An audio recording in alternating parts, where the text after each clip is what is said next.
తాగుతాం. మనం ఏమన్నా తాగుబోతులమా? అయినా మా అమ్మ వచ్చి చూసినా తెలియకుండా జీవంతో లేవులు అందించేశాను కదా. ఒరే అబ్బాయి, జీవంతో అంటున్నారేంట్రా? అబ్బాయి ఏమీ లేదే, ఒంట్లో కాస్త బలంగా ఉంటుందని జీవంతో తెచ్చుకు తాగుతున్నాం. మరి మధుకోకు చేసా తీసుకురమ్మని చెప్పే కదరా.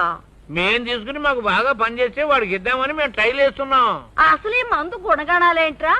ఒకటేమిటే, ఎముకలు, నరాలు, కండరాలు పళ్లతో సహా గట్టిపడిపోతాయి. అవును, ఎక్కువైందంటే శరీరం కొయ్యబారిపోతుంది. అబ్బో, రక్త శుద్ధి చేస్తుంది.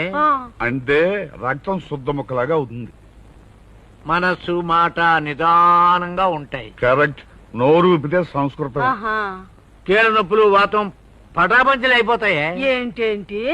కీళ్ళ నొప్పులు, వాతం పటాపంచలు అయిపోతాయి. పటాపంచలైపోతాయా? దొంగ సన్నాసి, మరి నాకు ఆ మాట చెప్పదారా? నాకు నువ్వు తాగుతావా? అవునరా. వద్దమ్మా, నువ్వు తాగలేవే. మరి ఇద్దరంగా మాట్లాడబాకరా. మీరిద్దరు తాగలేంది, నేను తాగలేనా? పోయి జీవంతోను. అత్తయ్య అదెందుకు గాని, రేపు నీకు వేరే సీసా తెచ్చిస్తాం. చాలే అబ్బాయి, ఊరికే నసుకుతున్నావు. అది నేను ఎంగిల్ చేశానే. నీ ఎంగిల్ నాకు లెక్కంట్రా.